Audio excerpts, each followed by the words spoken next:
Salve a tutti ragazzi, bentornati sul canale e benvenuti il giorno dopo di Napoli-Atalanta. Volevo un attimo parlare con voi di alcune situazioni per quanto riguarda soprattutto il post partita, il salottino di Gulam che ci ha difeso a spada tratta e gli facciamo un grandissimo applauso perché Gulam non ha mai smesso di sostenere il Napoli né quando era con le gambe fasciate e con gli infortuni che gli hanno purtroppo stroncato la carriera e non hanno fatto sì che potesse diventare uno tra i migliori terzini sinistri al mondo. Però Gulam è sempre rimasto attaccato al Napoli e l'ha dimostrato anche ieri sera, difendendo a spada tratta gli azzurri nel salottino di DAZN, giocandosi poi tutte le carte per poter essere richiamato a fare l'opinionista.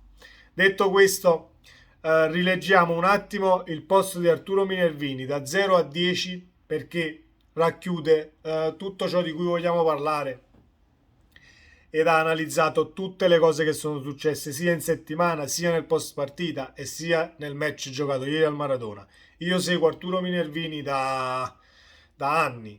Ogni qualvolta che gioca il Napoli, il giorno dopo, la prima cosa che faccio mi vado a rileggere i suoi da 0 a 10 perché sono scritti in maniera eccellente e riescono con quel pizzico di ironia a riuscire ad analizzare qualsiasi situazione intorno al match. Andiamocelo a rileggere perché questo qui di Napoli-Atalanta è veramente stupendo. Facciamo un applauso ad Arturo Minervini che ovviamente non mi conosce né tantomeno sono sicuro che vedrà questo video, ma l'applauso è meritato per carriera, per giornalismo, per come scrive. Allora, da 0 a 10 di Arturo Minervini. Gulam distrugge i media, ADL fuori di testa per Kvaratskhelia e la ridicola frase di Gasp e le facce scioccate al Maradona. Zero reazioni e tutti muti. È un KO sanguinoso di Gulam ai media nazionali, che al confronto Italia-Brasile di Messico 70 fu una gara equilibrata. Eroico Fauzi, forse al punto da sacrificare futuri gettoni e ospitate nei salotti buoni. Non mi piace come state parlando del Napoli, non date la giusta considerazione ad un'annata storica. Non è una dichiarazione, ma la pietra tombale sulla cronaca distorta e inquinata del nostro calcio. Credo che un eroe sia quello che comprende la responsabilità che comporta la sua libertà. Non sarai mai solo, Gulam. Mai.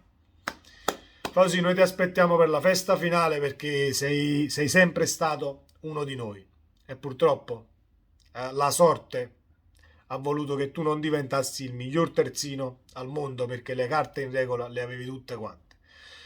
Uno a Gasperini che si inventa la storia che il Napoli non ha tirato tanto, quando solo Politano poteva far doppietta nella prima mezz'ora. L'Atalanta non è stata battuta, è stata disintegrata in quella che è da anni la sua idea di calcio.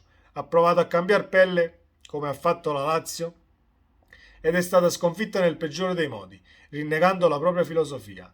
La biura della dea al Maradona come caparezza, altro che poche occasioni. Stupendo.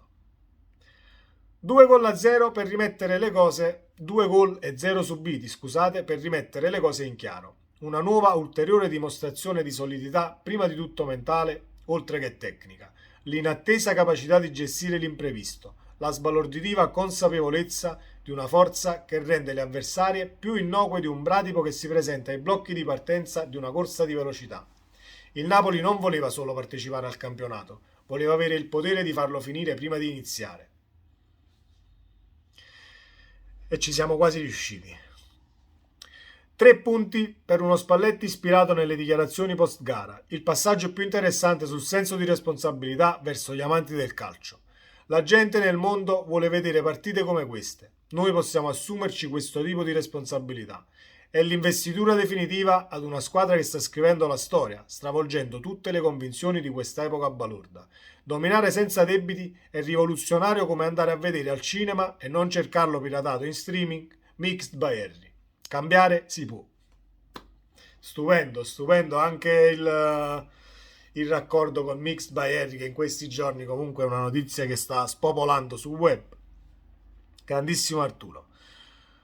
4 secondi di anestesia estetica dopo il gol. Kvaratskhelia è riuscito in questa stagione a fissare un confine della bellezza e poi spostarlo un pizzico oltre.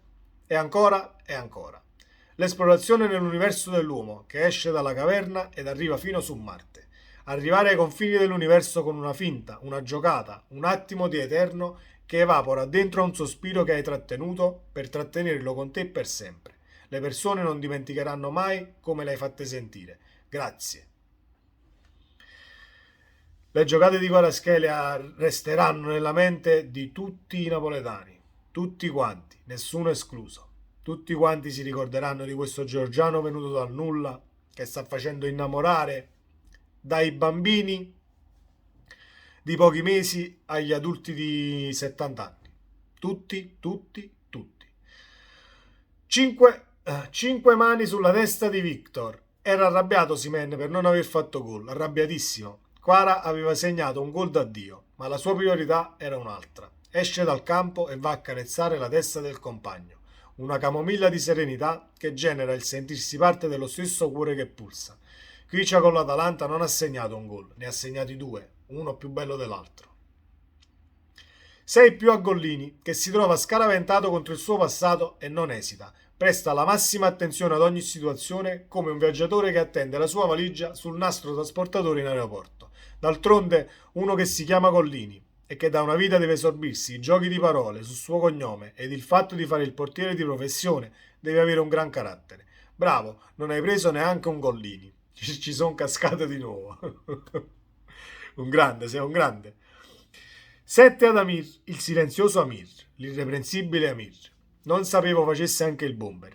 Siamo ingiusti con Rachmani, lo banalizziamo, lo celebriamo meno di quel che merita, perché risolve i problemi prima che si manifestano. Agisce alla fonte della questione con pulizia e una saggezza che lasciano di stucco.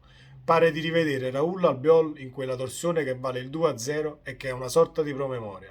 Tra i segreti di questo Napoli c'è questo scienziato dell'arte difensiva. Sun Tzu direbbe: la difesa migliore è quella che non fa capire dove attaccare. 8 a Kim che gioca a curling con gli avversari, li spazza via, letteralmente, che Zapata pare un'enorme teiera senza manico. Kim Min Jae è come la Nutella, colma ogni vuoto esistenziale. Trasforma anche una prateria in un piccolo giardinetto zen.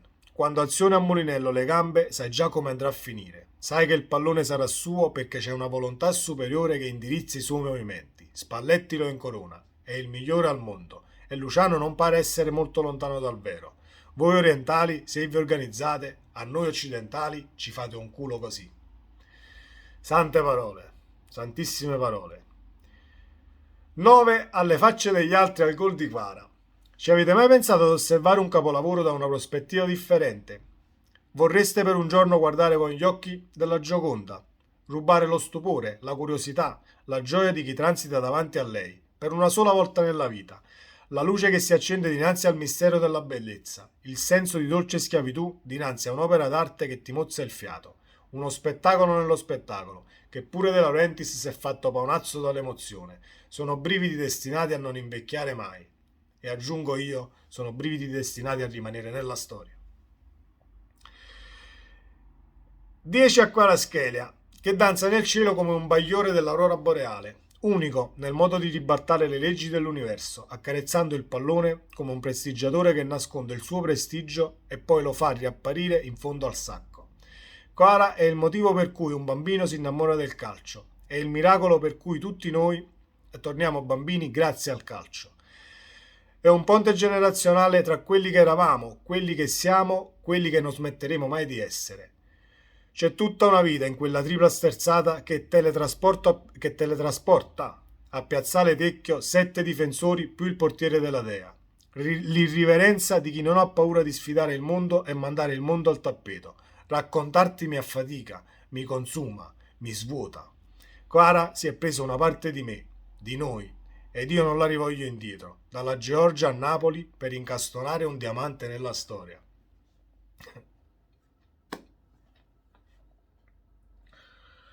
Commovente quasi questo post di Arturo Minervini, ragazzi.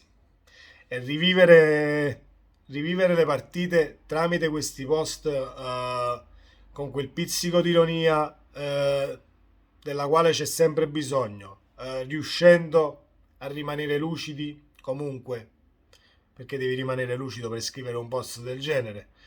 Però poi credo che su questa 10 la frase più bella è: raccontarti mi affatica, mi consuma, mi svuota. Quara si è presa una parte di me, di noi, ed io non la rivoglio indietro. Dalla Georgia a Napoli per incastonare un diamante nella storia. Quasi commovente, ragazzi. Abbiamo rivissuto, si rivivono proprio, si rivedono le immagini mentre leggi questi post ed è fantastico. Volevo condividere solo questa cosa con voi. Forza Napoli come sempre, iscrivetevi al canale e attivate la campanella delle notifiche e un altro applauso ad Arturo Minervini perché non finisci mai di stupire. Non finisci mai di stupire. Ciao.